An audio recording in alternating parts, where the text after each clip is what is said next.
ప్రతి 12 ఏళ్లకోసారి జరిగే మహా ఉత్సవం కుంభమేళ.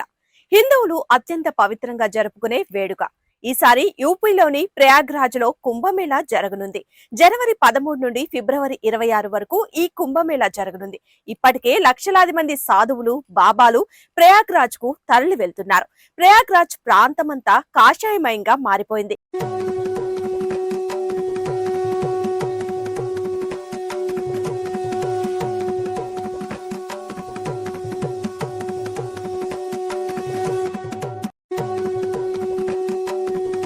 ఎక్కడెక్కడో ఉన్న అఘోరాలందరూ ఇప్పుడు బయటకొస్తున్నారు. గంగా, యమున, సరస్వతి ఈ 3 నదులు కలిసే త్రివేణి సంగమం వద్ద నదీ స్నానం చేసి తమ పాపాలు పోగొట్టుకోవడానికి ఎదురు చూస్తున్నారు. హరిద్వార్, ఉజ్జయిని, నాసిక్, ప్రయాగ్రాజ్ ఈ 4 చోట్ల ప్రతి 3 ఏళ్లకోసారి ఈ కుంభమేళా జరుపుతూ ఉంటారు.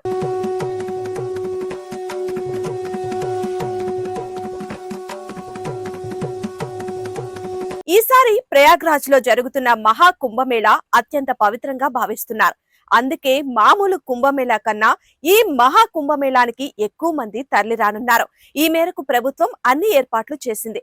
ఈ మహా కుంభమేళానికి దేశం నలుమూలల నుండి సాధువులు, బాబాలు తరలివచ్చారు. ప్రతిసారి వచ్చి బాబాలే కదా, వెరైటీ ఏముంది అనుకుంటున్నారా? మరి ఈ బాబాలు వెరైటీగానే ఉన్నారు.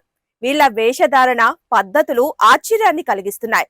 వీరి ఫోటోస్, వీడియోస్ సోషల్ మీడియాలో వైరల్ అవుతున్నాయి. వీరిలో ఒకరు అంబాసిడర్ బాబా. ఈ బాబా దాదాపు 35 ఏళ్లుగా ఇదే కారులో ఈ కుంభమేళానికి వస్తున్నారు. తింటం, పడుకోవడం అన్ని ఈ కారులోనే. అందుకే ఈయన అంబాసిడర్ బాబాగా గుర్తింపు పొందారు. ఇంకో బాబా రుద్రాక్ష బాబా. సాధారణంగా బాబాలందరూ రుద్రాక్షలు మెళ్ళలో వేసుకుంటారు. కానీ ఈయన మాత్రం తన తల మీద రుద్రాక్షలు చుట్టి మోస్తున్నారు. కిలోల బరువైనా సరే ఆయన ఇష్టంగా మోస్తున్నాను అంటున్నారు. రుద్రాక్ష బాబాగా ఇంకో బాబా కూడా ఉన్నారు. ఈయన 108 రకాలతో తయారు చేయబడిన రుద్రాక్షలను మెళ్ళో వేసుకుంటారు. మొత్తం 11,000 రుద్రాక్షలు ఉన్నాయి. ఇది 35 కిలోల బరువు ఉంటుంది. వీళ్ళందరికంటే వెరైటీ బాబా చోటా బాబా.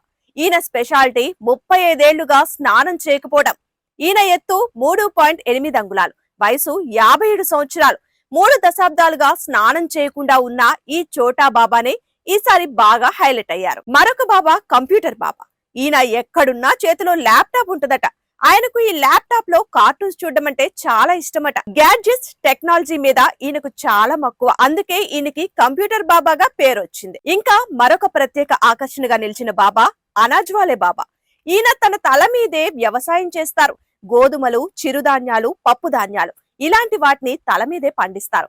పర్యావరణం, వ్యవసాయంపై అవగాహన కల్పించడం కోసమే ఈ బాబా ఇలా చేస్తున్నారట. దాదాపు 5 ఏళ్లుగా ఇలా తల మీదే వ్యవసాయం చేస్తున్నారు ఈ అనాజ్వాలే బాబా. ఇలా ఈ మహా కుంభమేళాలో వింత బాబాలు అందరి దృష్టిని తమ వైపు తిప్పుకున్నారు.